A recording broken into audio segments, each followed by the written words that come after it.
Hello, my name's Adrian Harris from Maston Harris & Associates. Firstly, congratulations, you've just settled on what could be your first investment property with Australian Finance and Property Solutions.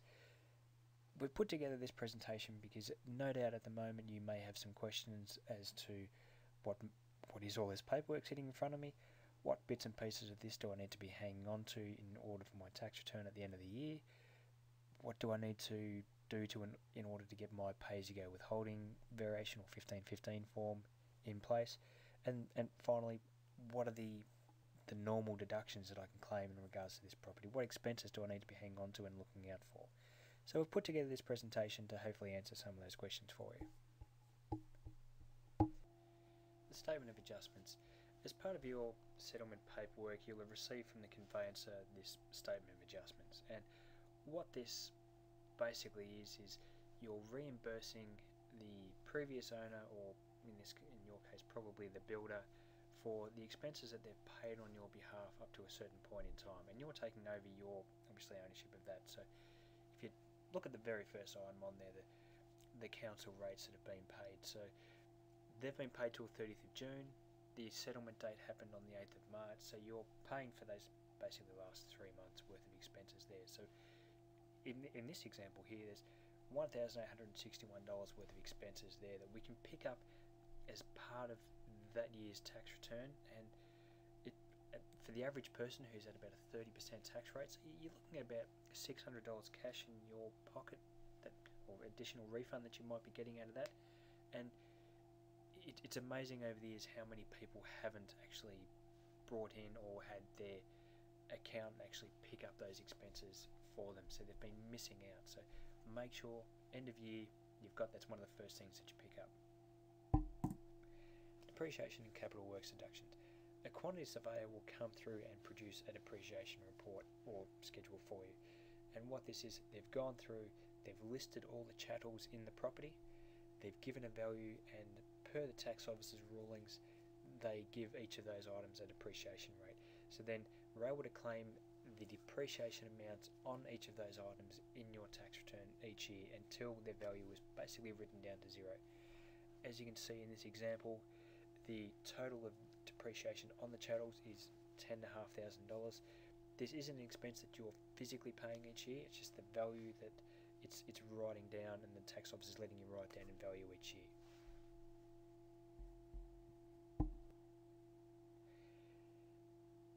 Further to this, the ATO will let you depreciate the building at 40 years, and it's one of the advantages of the properties offered by AFPS, being the apartments, that the majority of the value of the property is in the building itself. So you're able to get quite a good building claim each year, and that gets written off over 40 years, or 2.5% a year.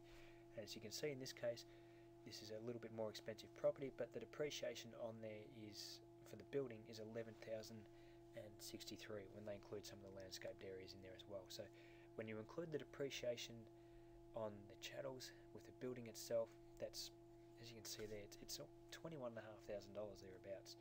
And again, for the average person on the 30% tax rate, you're looking at a decrease in tax cent of around about $6,000, so $7,000.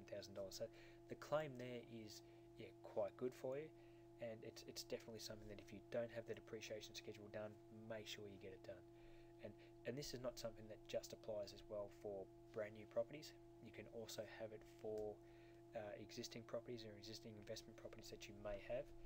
And if it's built after 1985, there still may be some depreciation in there, possibly not too much.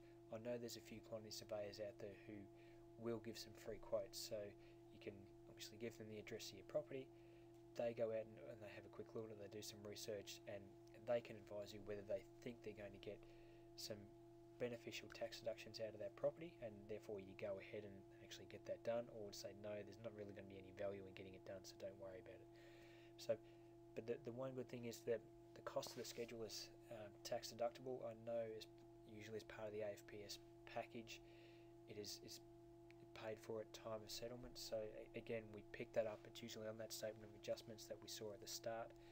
We pick that up and we can claim that expense in this year's or that first year's tax return. Another quick bit I want to talk about is the tax variation, or sometimes called the 1515 form, depending on possibly how old you are, and the name has changed a couple of times over the years. And in a nutshell, what this really is that you can get your refund, instead of getting it as a lump sum at the end of the year, you can get it paid each week as part of your pay, and they take out less tax. So for example, for ease of figures, you're getting a $5,000 refund from your property. So instead of getting that as a lump sum in September, October maybe when you do your tax return, you're getting an extra $100 a week in your pay, or $400 a month depending on how often you're paid. And what you're doing is you're putting in, it's almost like a draft tax return to the tax office to say, okay, this year I'm expecting to lose on paper this much for the property, so therefore that's going to generate a $5,000 refund. So yes, the tax office then will advise your employer, don't tax you at your current income tax rate, tax you at a lower rate, so you're getting that extra $100 a week in your pay, and you're seeing that now in your hands. And what this can do is it can definitely help out with cash flow. If there's a bit of a gap there between the rent that's coming in and the loan repayments, obviously it can help out with that.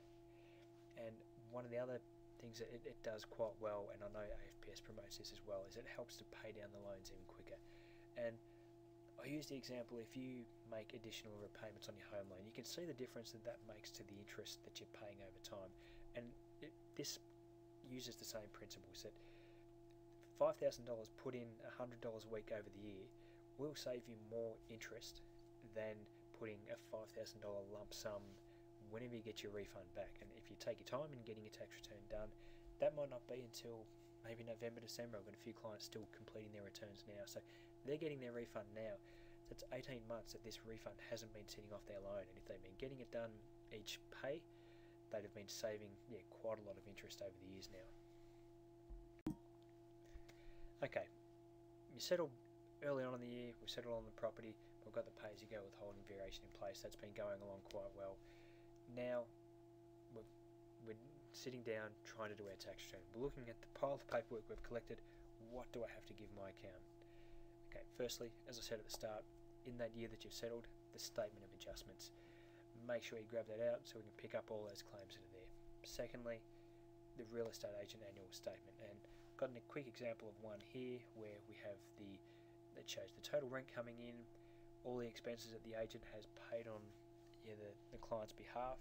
In this case, as you can see, they've done quite a lot: council rates, water rates, body corp, some landlord insurance as well. So depending on how much you've got going through there, you may have, in this case, almost everything going through. Other clients will just have the rents and the management fee coming out. So that's purely up to you, but make sure you have that there.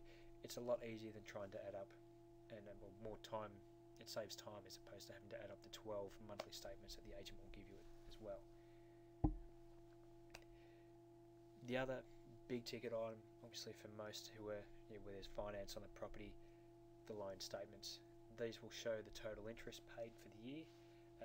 Ideally, the statement of the bank is quite nice, and they give you the total year amount. Some banks are, some banks aren't, so some will just give you the monthly figures, and we have to add all those up. The other one, especially in the first year, all of those loan setup costs, if there's any mortgage insurance and other charges that the bank has hit you with, those expenses can be written off over 5 years. And one of the other expenses that you can be writing off is that $4,990 from AFPS. Their brokerage charge that they have charged you previously, we can write that off over 5 years. So you're looking at, just on that, approximately $1,000 a year that we can pick up in the first 5 years of the property. So you eventually write all that expense off. The other expenses, I've got some typical examples. There's the council rates, water rates, body corp, insurance, repairs and maintenance, travel costs if you're going off and inspecting the property. Even more so if you've got properties interstate and the likes, that you can claim airfares and accommodation. But for the majority, it's maybe just your travel, your kilometres in inspecting the property. There's the other bits and pieces if you're doing any repairs and maintenance on it, any gardening costs, even things like if you have property investment magazines, you can pick up the expenses of those. So as I say, just put all those things together, put it in the AFPS folder that they've given you. That's quite good. It kind of separates things. I've seen those from the clients. It separates all the income and expenses in there, usually has all the paperwork. You have everything in there and give that to the accountant at the end of the year, and it will make completing the tax return a lot easier and making sure that we're picking up all those deductions that we should be claiming. So that was just a quick run through, now that the property settled, of all the things that we can be doing for the property. Hopefully I've answered some of the questions that you might have had in regards to the paperwork and what you need to give at year end. If you have any further questions, by all means give me a call or send me an email on the number there. We can get back to it. We can talk about some specific items for you if you have any specific questions. Also, I have put together for all of my clients a more detailed checklist that I send out to them at the end of each financial year to make sure that they're bringing in everything we need to maximise all their deductions on the property. I hopefully have answered all those questions for you, and I hope you've got something out of this. And said, any questions, please contact me. Thanks a lot.